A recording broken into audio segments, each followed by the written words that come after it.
Bé, recordem que CTV Llobregat Televisió és línia de servei. Nosaltres avui presentem un espai nou que intentarem que sigui de queixes i informacions ciutadanes. Si vostès volen fer arribar a la nostra televisió, a ETV Llobregat Televisió, que només cal que entrin en la pàgina web i veuran l'adreça, l'email i tot, queixes del que sigui, nosaltres ens farem ressò amb aquest espai. Però avui volem fer una queixa que hi he tingut moltes queixes, però segurament que comparteixen el que diu. Endavant vídeo, José.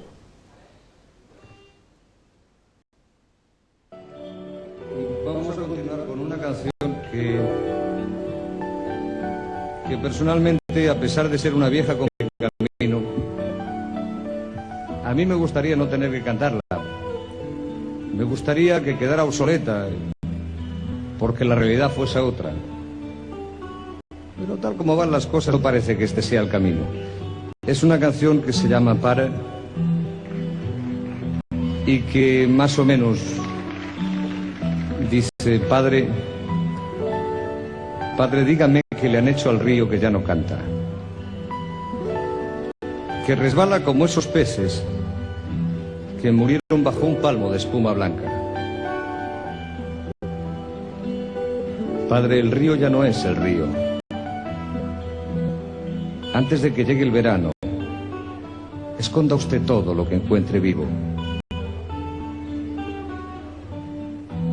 Que le han hecho al bosque, Padre, que no hay un árbol. ¿Con qué leña encenderemos fuego? ¿Y en qué sombra nos cobijaremos, Padre, si el bosque ya no es el bosque? Antes de que se haga oscuro, guarde usted un poco de vida en la despensa, porque sin leña y sin peces tendremos que quemar la barca. Tendremos que arar sobre las ruinas y cerrar la puerta de casa con muchas llaves. Y usted nos dice, Padre, que si hay pinos hay piñones, que si hay flores hay abejas, y cera, y miel. Pero el campo ya no es ese campo. Alguien anda pintando el cielo de rojo y anunciando lluvia de sangre. Alguien que ronda por ahí, Padre. Son monstruos de carne con gusanos de fierro. Asómese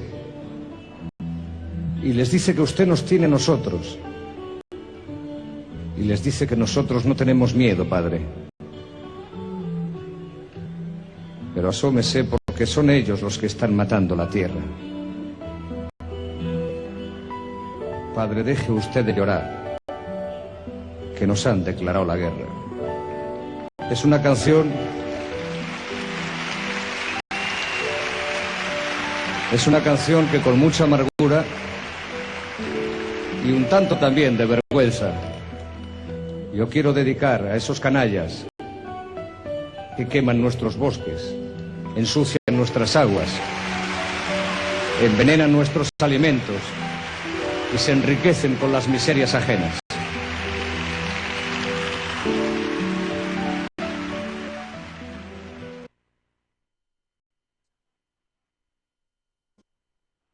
Is not a drill. My name is Greta Thunberg. We are living in the beginning of a mass extinction. Our climate is breaking down. Children like me are giving up their education to protest. But we can still fix this. You can still fix this. To survive, we need to stop burning fossil fuels.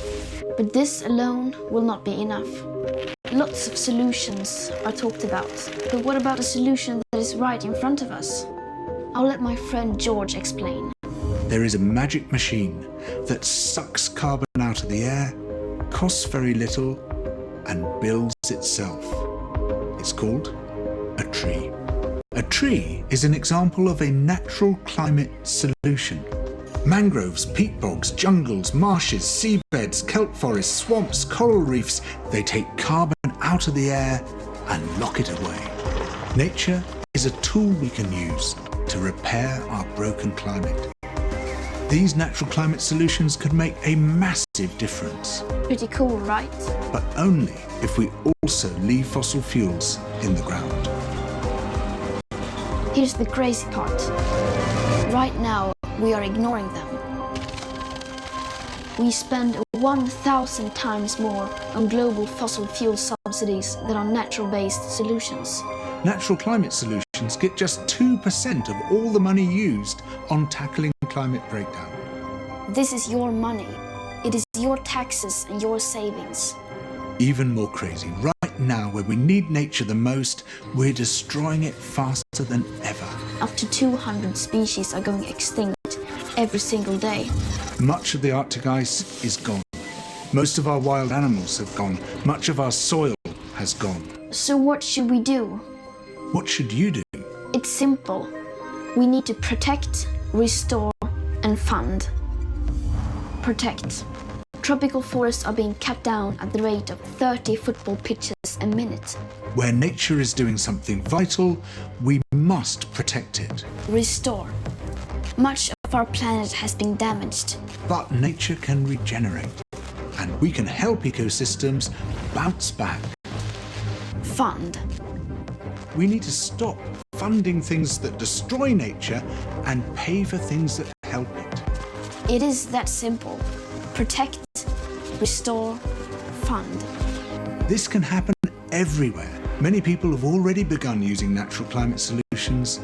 We need to do it on a massive scale. You can be part of this. Vote for people who defend nature. Share this video. Talk about this. All around the world, there are amazing movements fighting for nature. Join them.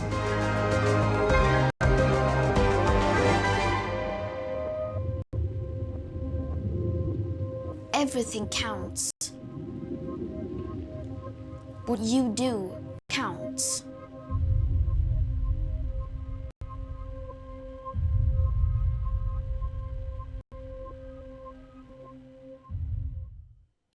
Em sembla que no cal cap traducció. Tothom ens hem assabentat del que volia dir. És aquesta noia que està conscienciant i que ha fet un moviment importantíssim. Un era fer 30 anys, l'altre més jove de 30 anys, vull dir, tothom preocupat pel tema. Des d'aquí nosaltres, clar que no ens escoltarà el senyor Trump, aquest que diu que no passa res, que tot està bé, i que els ciclons van per allà on vol. Doncs, però han de denunciar que no tenim plan B per al planeta i que si no posem tots els mitjans, això no anirà bé. Doncs anem a presentar ara els nostres següents convidats, que és, en primer lloc, el Jaume Vidal. Bona nit, Jaume. Hola, bona nit. Ell és el president de Fragilitat Mental. Fragilitat, sí. Mental. Bueno, però es podria dir, el podríem canviar, eh? Sí, perquè això de la fragilitat mental m'ha agradat molt perquè ja anem aprenent una mica de lèxic més adequat, no? Agafarem la nota, eh? És el que diem de l'Associació de Salut Mental Baix Llobregat.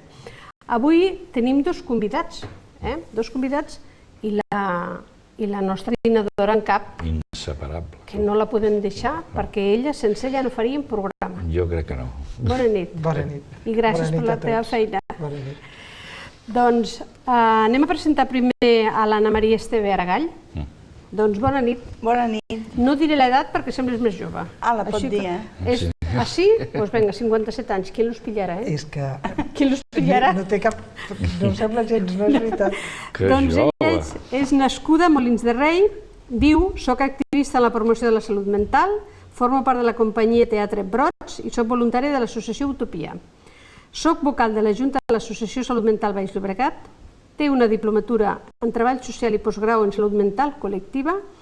M'agrada molt aprendre i estudiar actualment. Estic estudiant Educació Social en la UOC, Déu-n'hi-do. I he fet, voluntariat en diferents organitzacions no lucratives, Metges Sense Frontera, Càritas, Amnistia Internacional, Resorgir, i li agrada que a totes les escoles hi hagi educació emocional. Déu-n'hi-do, eh? Aquí sembla un programa electoral, eh? De lo que he sido, lo que quiero y lo que voy a hacer, eh? Doncs, Anna Maria, què ens expliques? Perquè em sembla que el convidat ha estat iniciativa teva, no? O almenys ha estat culpa teva. Sí, sí. No és la paraula... Culpa no, però ha estat la impulsora.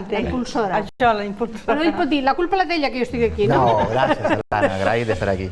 Jo crec que val molt la pena l'Hernán, i és una peça clau dins la salut mental aquí a Catalunya i em sembla que a la ONU i tot, ell ho explicarà millor i que és molt important la feina que fa. Sembla que volies dir alguna cosa, Enriqueta, oi que sí? Sí. Ella té un perfil, l'Anna Maria, que hem estat molt contents quan ha vingut a l'associació. Primer perquè com més siguem millor, ens falta gent, no ens en sobra pas ningú, sinó perquè també aporta un coneixement de tot el món de la salut mental molt especial, molt sensible, identifica persones i actes realment significatius i sempre que diu valdria la pena, ens ho apuntem i de seguida. Perquè val la pena. Perquè val la pena. I aquesta vegada ens va dir, doncs mira, estaria molt bé que l'Hernán pogués venir parlant dels programes i a vegades diu, aprofitaríem el programa per presentar un tema de teatre que ja saps que l'altra vegada també en vam parlar, doncs si ens vols explicar. Sí, per exemple, la companyia Brots presenten una obra, presentem, que es diu Sujeto.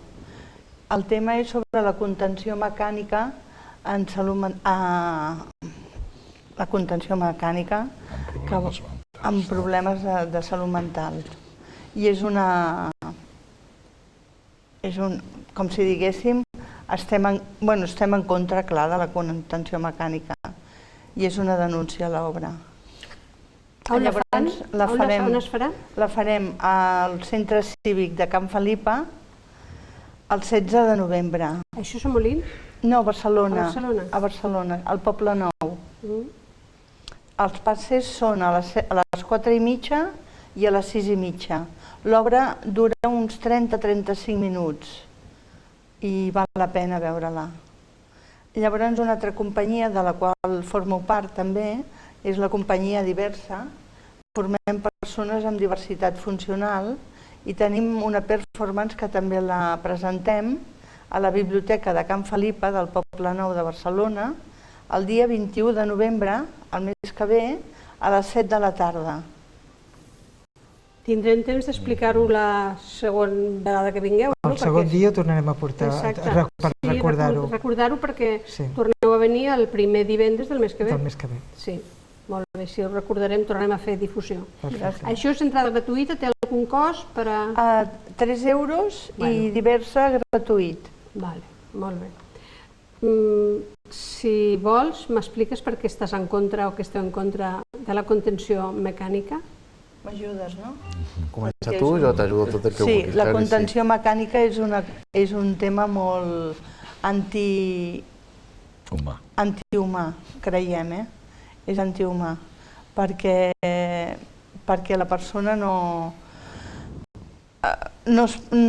té... No té mitjans? No, vull dir... No pot. No pot. I la contenció mecànica, m'entén el que vol dir? Sí. És lligar una persona des dels peus fins als braços, a un llit, i allà pot passar un dia, 2 dies, 3 dies, i no pot anar inclús al lavabo, està lligada, té set, plora, es fa les coses a sobre, m'entén? Així no s'arregla el problema que té emocional. Tot el contrari, creiem que s'agreuja el problema. Encara hi ha contenció mecànica? Encara n'hi ha. Jo voldria dir una cosa, si tu no dius res. Jo puc dir tot. Perquè tenim moltes coses a dir. Sí, però el vaig a presentar, que no l'han presentat. Però tornem a la contenció, perquè jo vull acabar de dir una cosa. Doncs ell és l'Hermán María San Prieto, ho dic bé? No. O m'he menjat una lletra? Sí, una San Prieto. Tampoc. Com l'actriu Mercedes San Pietro. San Pietro. Ah, però... Vale. És que jo tinc una facilitat per canviar els noms, Josep Jaume. Jo també. Que no veies. Ell és psicòleg social, coordinador de projecte d'Activament Catalunya Associació, que explicarem què és. És usuari de salut mental i activista, promou el suport mutu, l'empoderament i la defensa dels drets de les persones psiquiatritzades. Anem a la contenció mecànica. Volies dir alguna cosa? Vols dir-ho tu? No, jo el que vull dir és que quan diem estem en contra, no? Que diem estem en contra, és tan senzill com que hi ha llocs que això no passa. Per tant, si hi ha situacions en què no passa i solucionen i ho gestionen bé, no entenem per què s'ha de continuar. Això és l'argument claríssim. Jo ara mateix acabo de tornar de Trieste i a Trieste tenen un centre 24 hores, 7 dies a la setmana obert, que tu tens una crisi, un brot i te'n vas allà i mai fan una contenció mecànica. Mai. Per tant, no és veritat que no es pugui fer. Sí, en relació a la contenció mecànica i ampliant, ¿no? Nosaltres tenim a Espanya un sistema de salut mental que està basat en la vulneració estructural i sistemàtica de drets humans. No és una qüestió que a nosaltres no ens agradi, ¿sí? Sinó que aquesta pràctica i moltes altres estan considerades com a tortures, tractes inhumans, cruels i degradants. En el cas de l'aplicació de la contenció mecànica, és considerat com un tracte degradant, cruel, inhumà, i si s'aplica com a càstig, a més, és considerat tortura. Sí? I això no és una qüestió que diguem nosaltres perquè no ens agrada, això hi ha resolució de la ONU que diu que això ha de desaparèixer de les pràctiques que existeixen aquí. I de fet, ja tenim, no, a l'estat espanyol, perquè la contenció mecànica no és exclusiva de salut mental, és una pràctica també sistemàtica d'atenció a les persones grans, sí? En geriàtrics, per exemple, també existeix, sí? I també amb l'atenció a menors, sí? Que els menors, bueno, no fa gaire va morir en un centre de menors un adolescent en situació de contenció mecànica. Sí? La gent es mor en contenció mecànica. I de fet ja hi ha un segell de qualitat, sí? Que se refereix, no? Hi ha centres d'atenció a persones grans que ja tenen com un segell de qualitat que garanteixen que no lliguen a la gent. Sí? El segell de qualitat LiberaCare, que és cures alliberades, sí? Sense coerció, doncs ja és un segell de qualitat. És a dir, ja existeixen, si s'ha pogut aplicar a geriàtrics, perquè no ho pensem també per tema de salut mental. I en relació al que deia de Trieste, no? Perquè diguem sempre és com un model i una referència, ens ha passat aquí de casualitat. No? Explico una situació. En Alcalá de Henares van obrir una nova unitat d'aguts, sí? Ja sóc que els polítics s'inauguren i fan molt de rebombori i obren els espais i no estan ni acabats de muntar. Sí?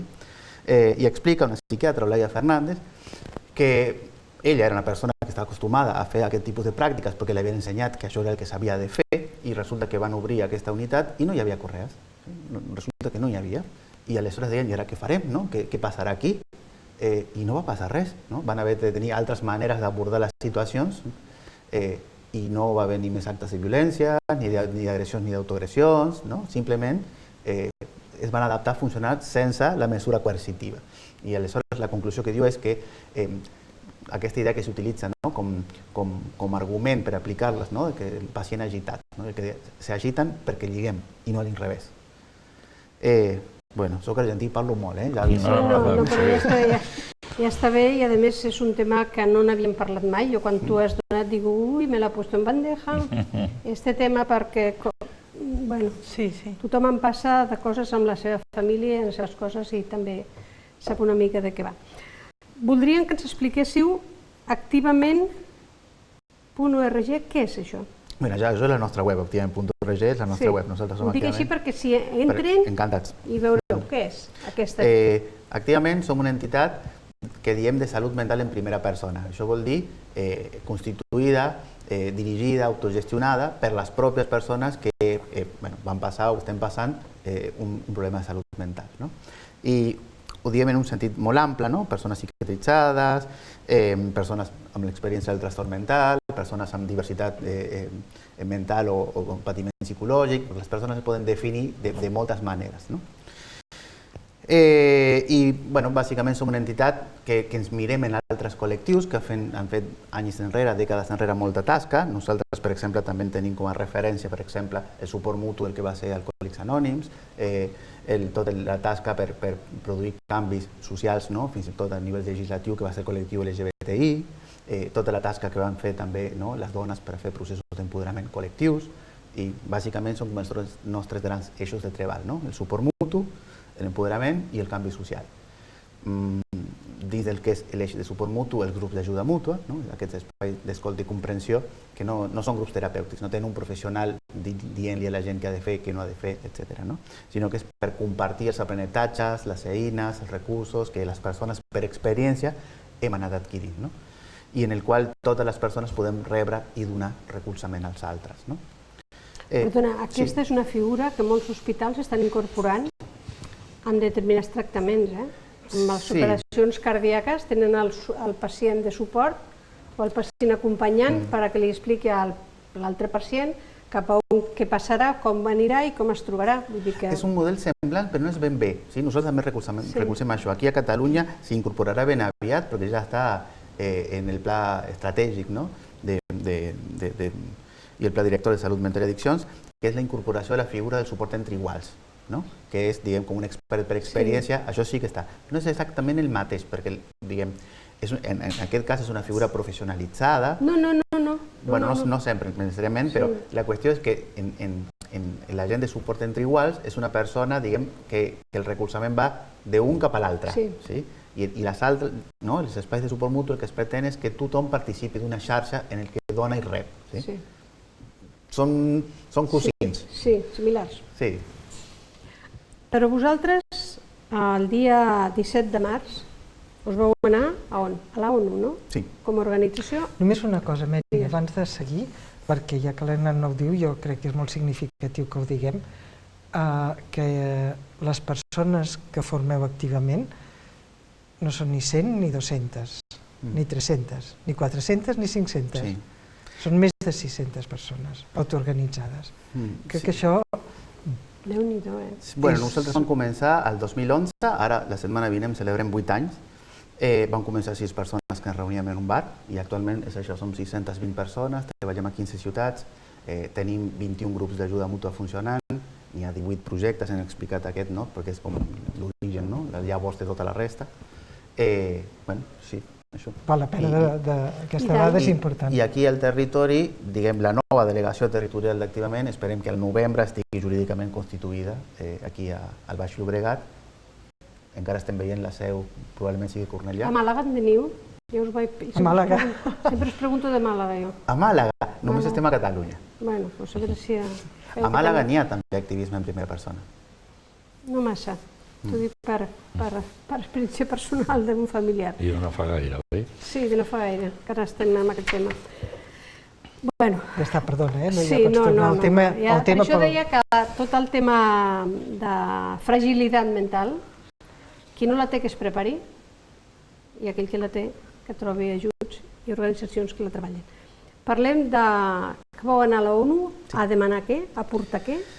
Explico una miqueta el context. Nosaltres vam tenir la sort de tenir aquí al mes de febrer a Tina Minkovic, que Tina Minkovic és una de les, probablement, l'activista de salut mental en primera persona més reconeguda del món. És una de les persones que va redactar la Convenció sobre els drets de les persones amb discapacitats. Aquí se li atribueix l'article 12, que té a veure amb la capacitat jurídica. I va estar amb salut, va portar Salut Mental a Catalunya, va estar fent alguns seminaris i ens va ensenyar quelcom que nosaltres no sabíem, i és que es pot anar davant la ONU a denunciar a l'Estat per vulneració de drets, per vulneracions de la Convenció sobre els drets de les persones amb discapacitats. La Convenció sobre els drets de les persones amb discapacitat és el marc legal de drets humans del Tractat Internacional que ens protegeix, així com hi ha els drets del niño... El treball de... Sí, exacte. Espanya el va signar i el va ratificar l'any 2008. Ratificar un tractat de drets humans internacional significa que passa a incorporar-se dins del marc legal espanyol i que està per a sota de totes les lleis, fins i tot les lleis orgàniques, excepte la Constitució. Això significa que tota la resta del marc legal ha de canviar, s'ha d'adaptar per no contravenir la Convenció, el Tractat de Drets Humans. Ho van signar l'any 2008 i s'estan prenent el seu temps per anar adaptant la legislació espanyola. Els estats han de passar una mena de supervisió cada X anys, se suposa que cada 4, però no sempre passen aquestes sessions de supervisió, cada 4 anys. Havia passat d'Espanya el 2011, havia rebut tota la resolució en relació a què havien d'anar modificant, en aquest cas no és només per salut mental, és per a tots els col·lectius de persones amb discapacitats. No havíem tingut fins ara representació en primera persona davant de la ONU, havien anat d'altres col·lectius, no? En Espanya els col·lectius de persones amb discapacitat sensorial són molt forts, no? La ONCE, sí, són molt forts. I, bueno, la qüestió, no? Tots tenim present i recordem, no?, que a finals de l'any passat vam recuperar, ens van atorgar un altre cop, el dret a vot a les persones amb discapacitat intel·lectual o amb discapacitat psicosocial, com es considera les persones amb un diagnòstic de trastorn mental. Això va ser, precisament, perquè havien de passar al març un altre cop una sessió d'aquestes, no?, de supervisió, diguem, de la ONU. Sí? Per això, diguem, sobre la bocina van fer un canvi, diguem, positiu, sí? Però s'havien deixat moltes altres coses.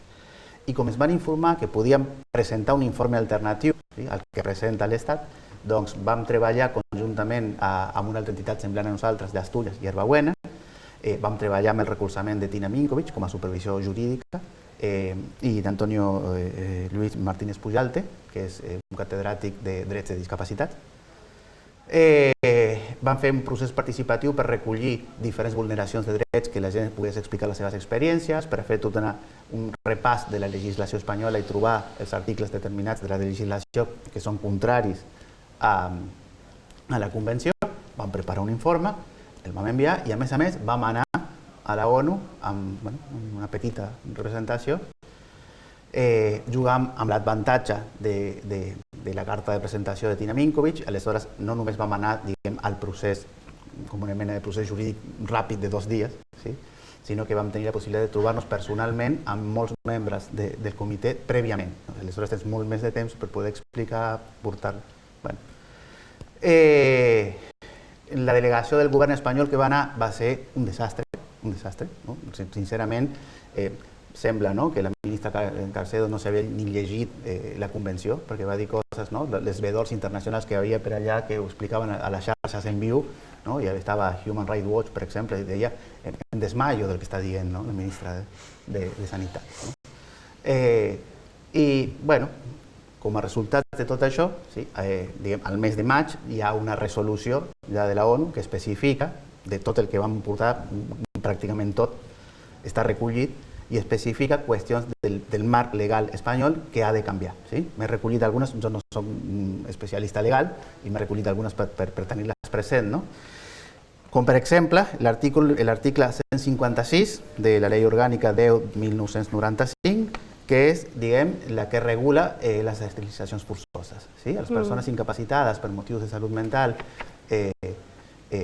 o per discapacitat intel·lectual, el marc legal espanyol permet, sí, esterilitzar-les a la força. Sí, per exemple, això va desaparèixer, això és una bestiesa que és anacrònic, etc. No? I l'avortament coexistent? L'avortament coexistent, sí. Bàsicament, quan dèiem això, no? Nosaltres tenim un sistema de salut mental que està basat en la substitució de la capacitat jurídica, en un sentit ample. Sí? Això inclou els ingressos involuntaris, la medicació forçosa, la contenció mecànica, l'esterilització forçosa, els avortaments coercitius, no? Les incapacitacions legals, les tuteles, les curateles. Tot això és contrari al marc de drets humans internacionals que regula l'atenció, que hauria de regular l'atenció a la salut mental i que, bueno, les nostres lleis no s'ajusten, no?, a aquest marc legal. He fet una ullada Sí. dels temes que l'Enriqueta m'ha fet arribar, que són interessantíssims, i ara, segons diu vostè, Sí. tot això Hi ha una resolució del mes de maig. s'ha d'incorporar. Sí. I s'ha de modificar totes aquelles lleis que facin referència a tot això. Això, des de les organitzacions de salut mental, això és un èxit, és gol de Messi. Gol, sí. Golazo. O de qualsevol altre. Sí.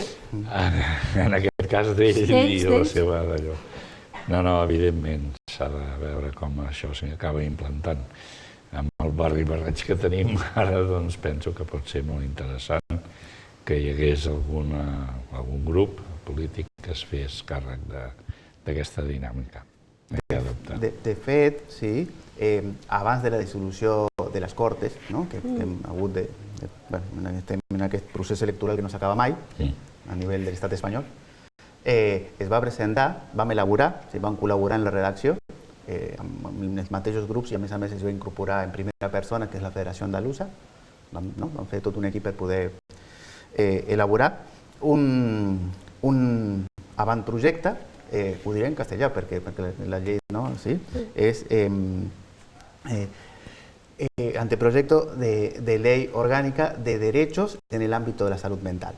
Què vol dir això? No és una llei que reguli l'atenció, sinó que regula l'acompliment de drets, que no és només, que ha de ser aplicable a tothom, no només a les persones que tinguin un diagnòstic, no és com t'han d'atendre en el sentit de com l'abordatge del problema de salut mental, sinó que s'han de complir en els contextos assistencials els mateixos drets que fora.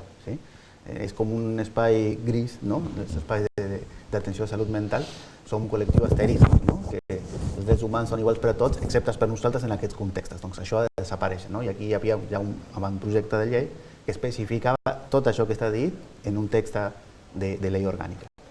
I s'ha quedat una mica en el limbo en aquest moment que estem ara.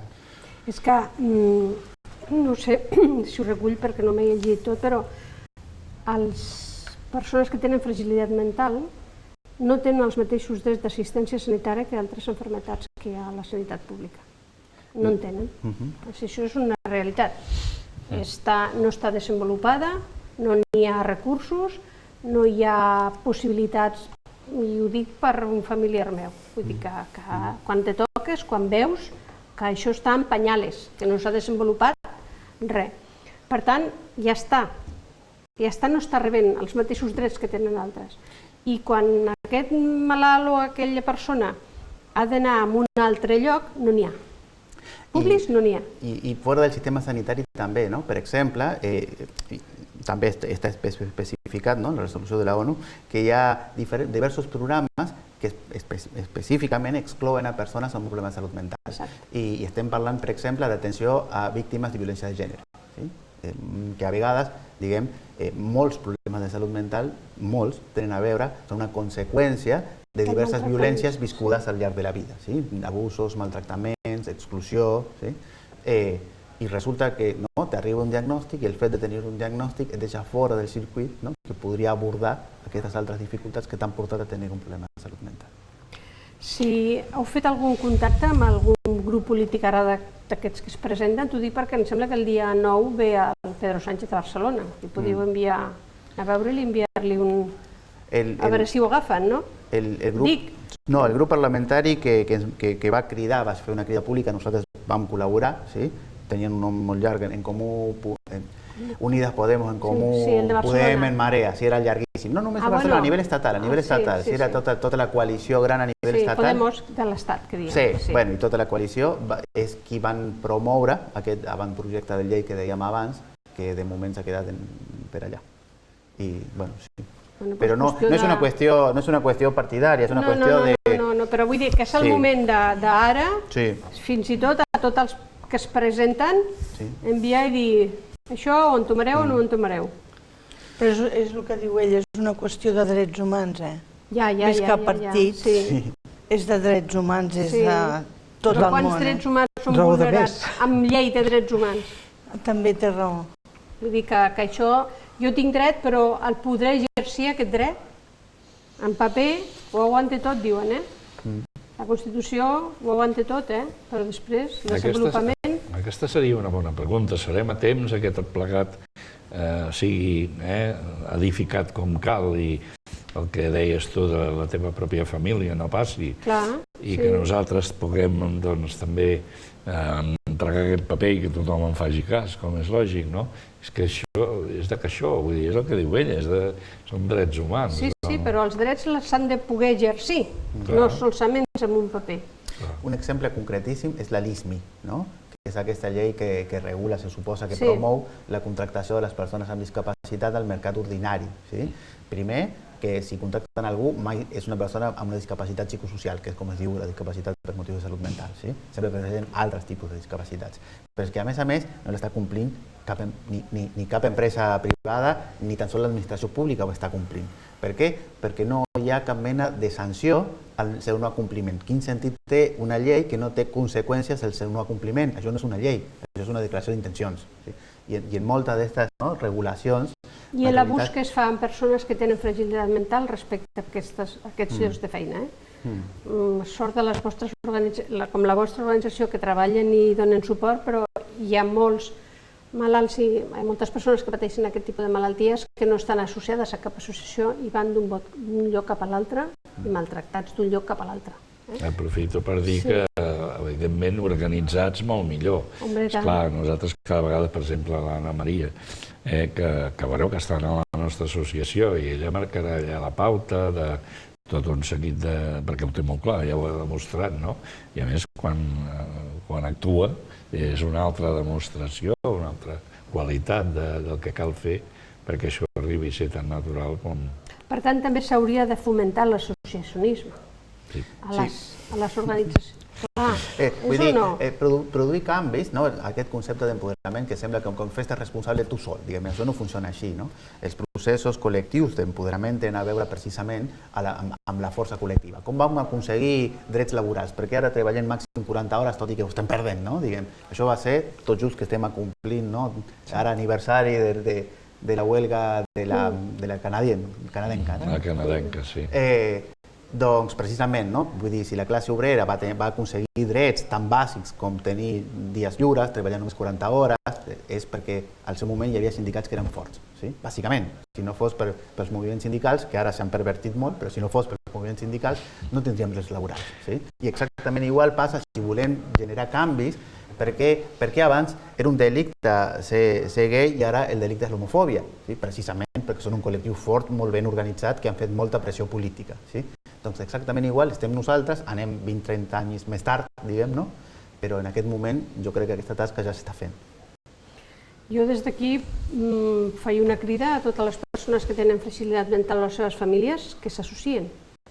Que no importa, tu ets el president d'una organització del Baix Llobregat, no importa la quota que s'hagi de pagar, que no sé si es paga quota. Sí, però és igual, no importa. Tothom que s'associen, que l'important és el número que s'ha de tenir, la força que es pot fer i les coses que es poden canviar.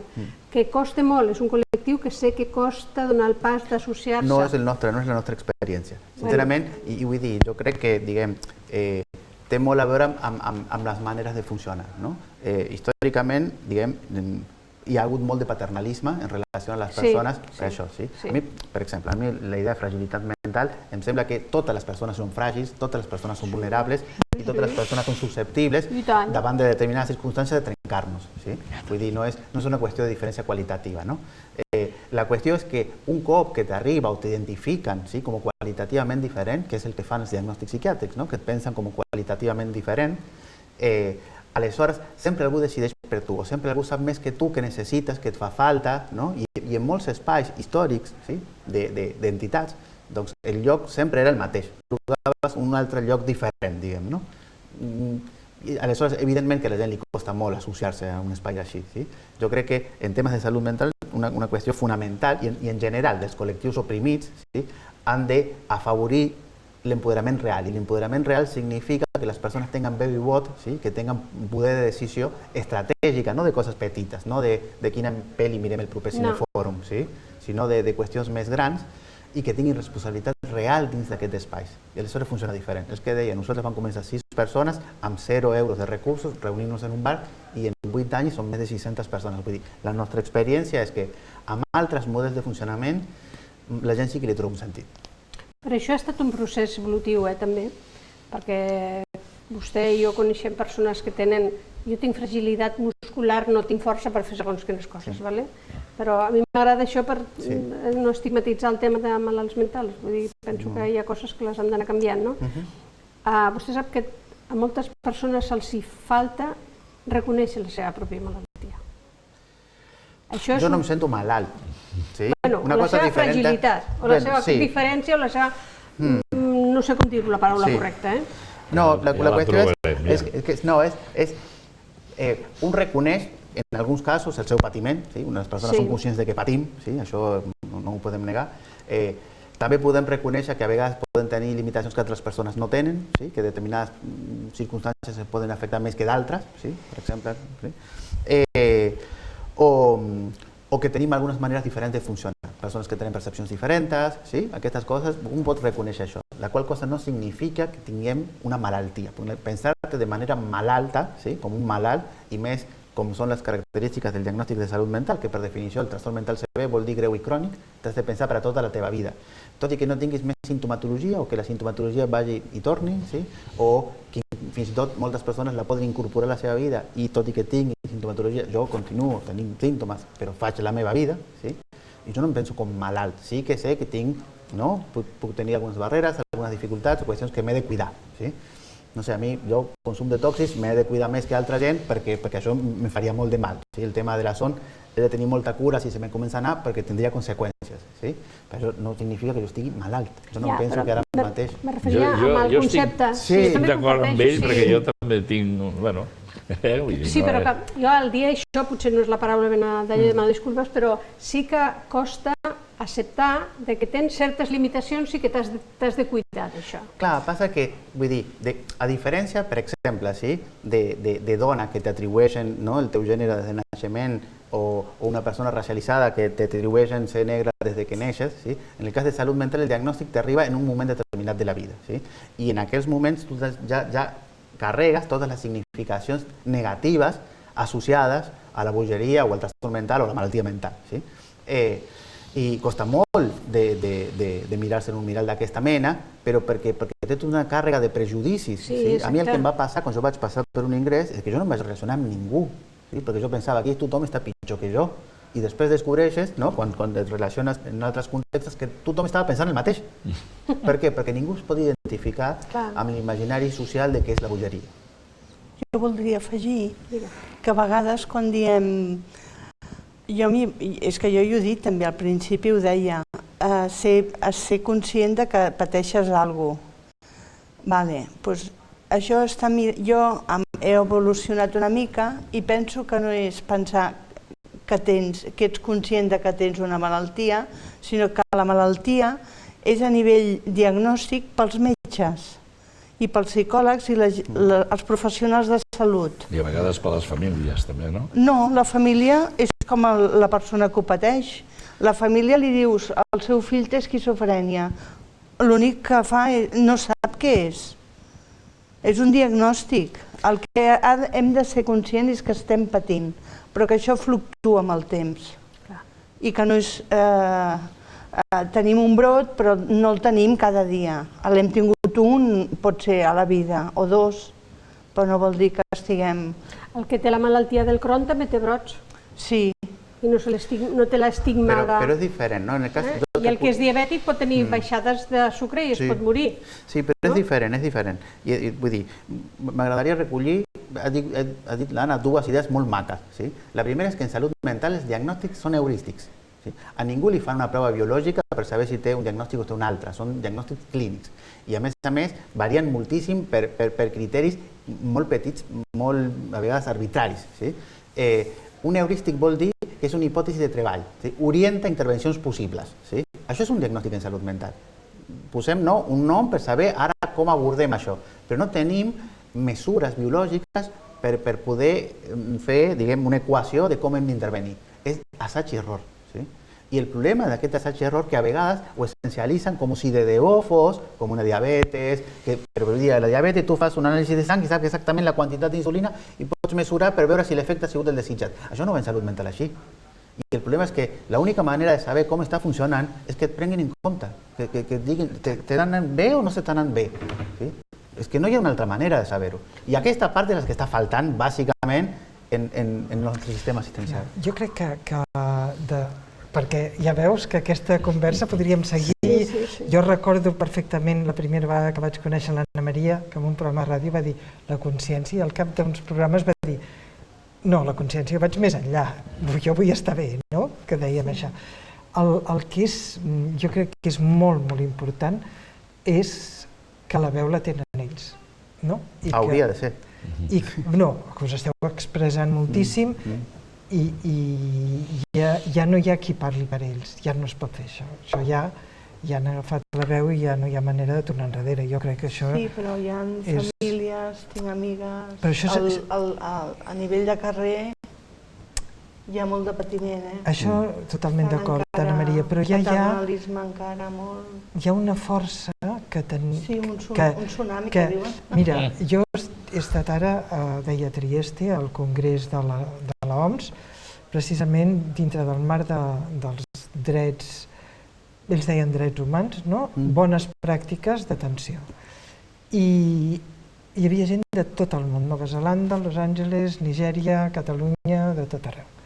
I es presentaven bones pràctiques, tot pràctic, I els deia, un 40% dels projectes que es presentaven els gestionaven i els portaven persones amb experiència pròpia. No eren ni psiquiatres ni assistents socials, sinó persones autoorganitzades que tiraven endavant serveis. I això jo trobo que és molt significatiu. Abans, quan deia sobre diagnòstic, una vegada em va dir un metge que els diagnòstics se basen per eliminació. Sí, però a vegades els criteris d'eliminació són molt arbitraris. Poso el meu exemple concret i personal. Tens un símptoma? No és esto, vamos a ver si lo otro. Però amb això dels símptomes, sí, a mi, quan el primer diagnòstic que em va arribar és de trastorn depressiu major amb tendències autolítiques, tenen nom i cognom, no?, els diagnòstics. I la medicació que em van donar, a mi em van donar, l'efecte de la medicació que em van donar, va ser una hipomania. Jo vaig tenir, pensava, uau, això m'està anant, però uf, que bé que estic amb aquesta medicació, no? I vaig tenir la sort, entre cometes, que una persona que m'estimo molt em va dir que tenia càncer. I jo estava jaja, jiji, juju, i dic, això no és ni mig normal, aquestes emocions, i jo vaig analitzar. I aleshores em van canviar, em van retirar, i aleshores, si jo hagués trigat 3 dies més així, em canviaven el diagnòstic a trastorn bipolar tipus 2. Simplement perquè per una qüestió azarosa em vaig adonar de que la medicació m'estava... No, vull dir, això estava drogat perdut, no, això no era... No? I aquesta qüestió arbitrària de que va durar 3 dies menys del que estipula, ¿sí? ¿No? Para hipomania per ser trastorn bipolar tipus 2, no em van canviar el diagnòstic en aquella situació. O sigui, això és la cosa més arbitrària, no té res a veure amb la diabetes, amb la hipertensió, no té res a veure. És simplement un criteri que la gent s'ha posat d'acord i van dir si són tants dies és una cosa, si és una altra. I també que no tots els diagnòstics s'encerten a la primera, en temes de... ja no sé com dir-ho, si fragilitat, diferència... Miri, aquí ja tot tenen... Amb la diferència que es tenen. Doncs m'ha agradat molt, ja m'has dit tu que m'agradaria això, i evidentment que m'agrada, perquè ja sabeu que tot el tema de fragilitat mental, que a mi sí que m'agrada, perquè jo tinc fragilitat muscular, no tinc força, no vols que et digui, no puc agafar una taula. No m'ha semblat quan m'has agafat, Doncs no, però això ha estat un impuls. Doncs m'ha agradat molt que ens parléssiu d'aquest tema, ja sabeu que les portes són obertes, gràcies a l'associació, que és la que desenvolupa totes aquestes coses, i gràcies a vosaltres per el que esteu fent. Jo sé que això és una gota que va creant océano i que arribarà un moment que l'aigua es veurà molt bé. I com que haurem arreglat el medi ambient i tot això, serà una bassa de vi. Sí, però com no posin mitjans a la sanitat pública i a la privada per donar recursos a la gent i que se puguin ponderar, ho dic bé ara, doncs això és molt difícil. I qui ha tingut i té familiars amb aquest tipus de malalties ho sabem molt bé. Doncs nosaltres ens volem agrair que ens acompanyeu, volem donar les gràcies a l'audiència. Carme, vine, carinyo, aquí a despedir el programa, que te toca. Si no, no cobraràs, Si no, hi veig la boca, perquè és molt interessant. Vine. No t'escolten, vinga, digues. Acomiada el programa, te la setmana que ve. Fins la setmana que ve, moltíssimes gràcies, i ha sigut un plaer tindre-us aquí, Gràcies. Gràcies per venir. Gràcies a vosaltres. Molta sort i força. Molta feina.